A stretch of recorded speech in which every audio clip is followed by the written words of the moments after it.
Hello, what up? So, day 150. Nandito kami ngayon sa Tinukan sa Tanay dahil meron kaming men's camp dito sa CCF Antipolo Movement. Ayun. So, yung verse natin is makikita natin sa Psalm 16. So, sinasabi ni David na ang Panginoon daw yung lahat sa kanya. And lahat ng pangangailangan ni David ay binibigay ng Panginoon. And hawak ng Panginoon yung buhay niya sa mga kamay ng Panginoon. Ayun, sabi ni David pa, itinuturo ng Diyos sa kanya yung landas patungo sa kasiyahan. Tapos, nasa presensya ng Panginoon yung kagalakang walang hanggan.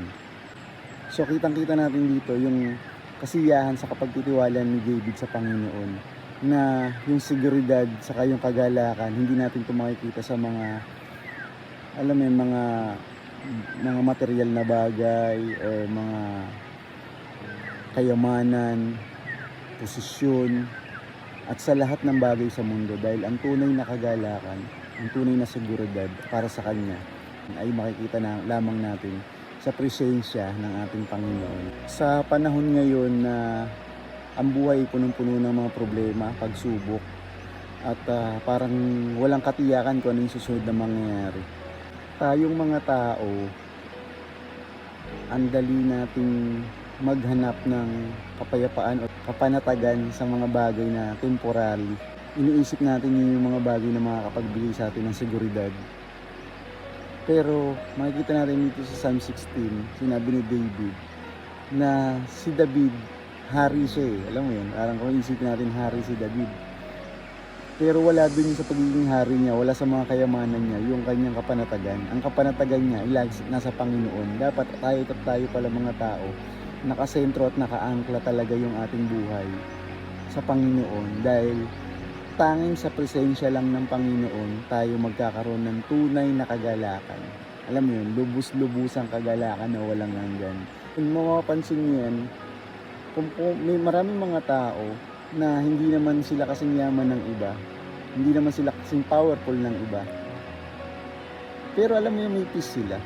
Meron direksyon, meron lagi silang pag-asa, na alam nila na may gagawin ng Diyos, na hindi sila pababayaan ng Panginoon, na ang kanilang buhay ay nasa kamay lamang ng Panginoon, di ba? So dapat ganun ang maging maging mindset natin, na hanapin lagi natin kung nasan yung presence ng Lord. Dahil truly in the presence of the Lord, there is fullness of joy. Ngayon tanungin natin yung sarili natin. Saan ba natin ilalagay yung pagtitiwala natin sa kayong kasiyahan natin? Titiwala ba tayo sa mga leaders ng bansa natin, sa trabaho natin, sa mga kayamanan natin, o sa mga accomplishments natin? Kapag ba nawala yung mga bagay na yan, mawawalan ka ng kapayapaan, or talagang malulungkot ka ng husto, na parang mawawalan ka na ng pag-asa? Nawa hindi. Nawa ang pag-asa natin ay lagi nasa Panginoon lamang, na mawala ng lahat sa atin, basta nasa atin ang Panginoon, at peace pa rin tayo. Alam mo yun, nalulungkot tayo, oo, pero alam mo na may kapayapaan ka, knowing na si God ang bahala sa atin. Nawa si God yung maging pinakamahalagang kayamanan natin sa buhay, na mawala na lahat ng mga kayamanan natin, or kahit anong mga bagay na ini-enjoy natin, magiging masaya pa rin tayo dahil sa Kanya. Siya yung pinakamahalagang yaman natin, kagaya ni David. Siya yung magiging tagapagtanggol natin. And kung mahihirapan man tayo, alam ko mahirap yun eh, mahirap siya.